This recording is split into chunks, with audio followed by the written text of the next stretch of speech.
और इस धरना प्रदर्शन में भारत के लगभग 30 राज्यों के बाबा साहब डॉक्टर अंबेडकर को मानने वाले, बुद्ध को मानने वाले लोगों की इसमें भागीदारी होगी। लगभग 30 राज्यों से साथी इसमें अपनी सहभागिता निभाएंगे। और ये धरना प्रदर्शन किस विषय में है, इसका जो हमारा सबसे प्रमुख विषय है वो है कि नई संसद जो बनाई गई है और उस संसद के उद्घाटन वाले दिन जो उसमें संगोल राजदंड को स्थापित किया गया है, ये संगोल आज से 500 वर्ष पूर्व जब राजतंत्र होता था तो ये राजा की निशानी थी।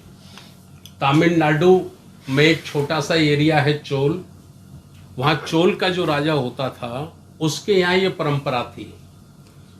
और दूसरा इसका जो अर्थ है, इसका मतलब है वो है मनुवादी व्यवस्था के निर्देशों के अनुसार राजा को राज्य स्थापित करना और राज्य का संचालन करना। तो मनुवादी व्यवस्था से पीड़ित कौन कौन लोग थे? 2-3 लोगों को अगर हम छोड़ दें तो लगभग 97% लोग मनुवादी व्यवस्था के कारण अपने ही देश में पशुवत जीवन जीने के लिए हजारों वर्ष विवश रहे हैं, मजबूर रहे हैं। उसी व्यवस्था को आज लोकतंत्र में, जबकि लोकतंत्र है 75 वर्ष से ज़्यादा हमको आज़ाद हुए हैं, तो लोकतंत्र में, लोकतंत्र के मंदिर, लोकसभा में जो लोकतंत्र का मंदिर है, संविधान का मंदिर है, जिसमें भारत के 140 करोड़ लोगों की आस्था है, उनके अधिकार हैं, उनके संवैधानिक अधिकार हैं, उनके मानव अधिकार हैं, उनके प्रशासनिक अधिकार हैं, उनके जनप्रतिनिधियों के अधिकार हैं। ऐसे लोकतंत्र के मंदिर में राजतंत्र की मनुवादी निशानी को स्थापित करना ये बड़ा दुर्भाग्यपूर्ण ही नहीं है, बल्कि एक काला इतिहास है। इसका मैं ऐसा समझता हूं कि चाहे जिस धर्म जाति का व्यक्ति है, चाहे वो ब्राह्मण ही क्यों ना है, चाहे वो क्षत्रिय और वैश्य क्यों ना है, यदि वो लोकतंत्र से प्यार करता है, आजादी से प्यार करता है, तो उसे राजतंत्र की निशानी का विरोध करना चाहिए, उसको कभी स्वीकार नहीं करना चाहिए।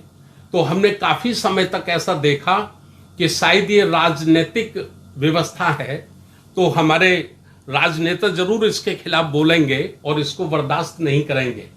लेकिन जब हमारे राजनेता, मुझे लगा कि वो लोग ये काम नहीं कर पा रहे हैं, तो फिर राष्ट्रीय बौद्ध महासभा और सामाजिक न्याय परिषद की हमारी जो कोर कमेटी की मीटिंग है, उसमें ये तय हुआ कि हो सकता है हमारे राजनेताओं की कोई मजबूरी हो।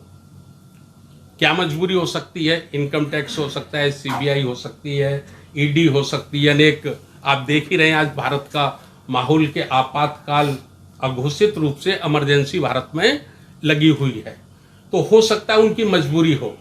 लेकिन बाबा साहब डॉक्टर अंबेडकर को मानने वाले लोग, साहू फूले को मानने वाले लोग, संत रविदास, संत कबीर को मानने वाले लोग, महाकारुणिक तथागत गौतम बुद्ध को मानने वाले लोग, गुरु गोविंद नानक को मानने वाले लोग और मान्यवर काशीराम साहब के जो अनुयायी हैं, उनकी कोई मजबूरी नहीं है, समाज की कोई मजबूरी नहीं है। तो समाज को जरूर इसका विरोध करना चाहिए।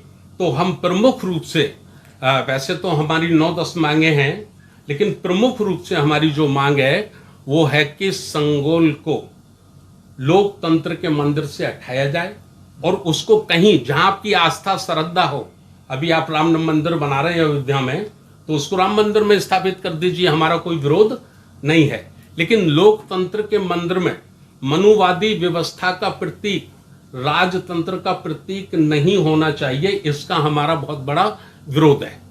एक जो प्रधानमंत्री की आर्थिक सलाहकार परिषद के चेयरमैन हैं विवेक देवरा, वो संविधान की शपथ लेकर वहां तक पहुंचे और 15 अगस्त को स्वतंत्रता दिवस वाले दिन वो ये कह रहे कि संविधान को बदल देना चाहिए। तो ऐसे व्यक्ति को संवैधानिक पद पे 1 मिनट भी रहने का अधिकार नहीं है। तो हमारी दूसरी मांग है कि उसको तत्काल उस पद से हटाया जाए और उसके ऊपर देशद्रोही का मुकदमा लगाया जाए। तो इस प्रकार की 8-10 मांगों को लेकर हम लोग देशव्यापी ये 1 दिन का धरना प्रदर्शन जंतर मंतर जो संसद भवन नई दिल्ली के नजदीक है वहां करने के लिए जा रहे हैं। इसलिए आज हमने आप लोगों को तकलीफ दी है।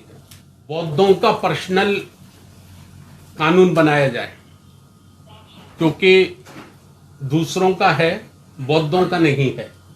तो बौद्धों का पर्सनल कानून बनाया जाए, ये हमारी मांग है। और समान नागरिक संहिता यूसीसी, इसकी आड़ में जो SC ST OBC का रिजर्वेशन है, इसको खत्म करने की सरकार की साजिश है। इसलिए इसका ड्राफ्ट वो ओपन नहीं कर रहे। तो हम चाहते हैं कि इसको भी बंद किया जाए, इसको समाप्त किया जाए। और शिक्षा का राष्ट्रीयकरण होना चाहिए। शिक्षा का हम राष्ट्रीयकरण चाहते हैं, ये हमारी मांग है। और OBC SC ST का आरक्षण कोटा पूरा किया जाना चाहिए, ये हमारी मांग है। आगे इससे निजीकरण को बंद किया जाना चाहिए, चूंकि संविधान ये दिशा देता है, निर्देश देता है कि किसी भी देश की आर्थिक जो संपदा है वो मुट्ठी भर लोगों के हाथ में नहीं होनी चाहिए। यदि मुट्ठी भर लोगों के हाथ में किसी देश की आर्थिक संपदा होगी तो उस देश का लोकतंत्र खतरे में पड़ जाएगा, उस देश के लोग कमजोर हो जाएंगे। तो निजीकरण को तुरंत बंद कर देना चाहिए। हमारा आगे की मांग है, संपूर्ण भारत में जातीय जनगणना कराई जाए।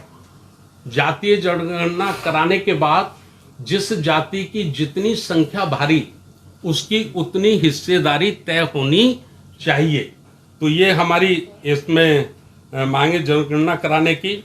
और तो ये प्रमुख रूप से है। और अभी 1-2 मांग इसमें नहीं लिखी है, हम इसमें जो ज्ञापन महामहिम राष्ट्रपति महोदया को देंगे उसमें एक मांग हम और जोड़ेंगे, और वो है कि इस देश का जो चुनाव है, लोकसभा और विधानसभा के जो चुनाव हैं, वो EVM से ना कराए जाए, वो मतपत्र से कराए जाए।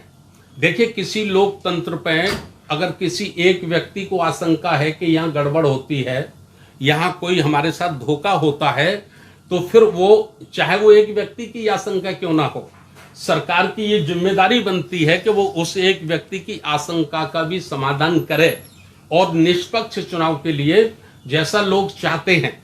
अभी हमारे भारत में हम NDA को छोड़ दें, खास करके भारतीय जनता पार्टी को छोड़ दें, तो सभी राजनीतिक दलों की ये मांग है।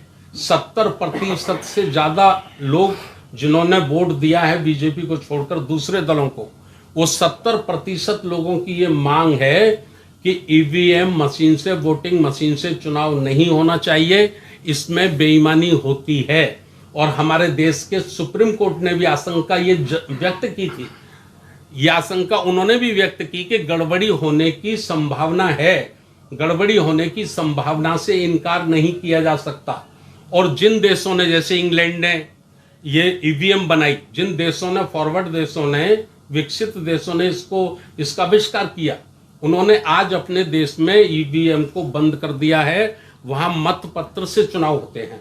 तो भारत में भी ये मतपत्र से चुनाव होने चाहिए, EVM मशीन से चुनाव नहीं होने चाहिए। ये भी हमारी प्रमुख मांगों में शामिल है।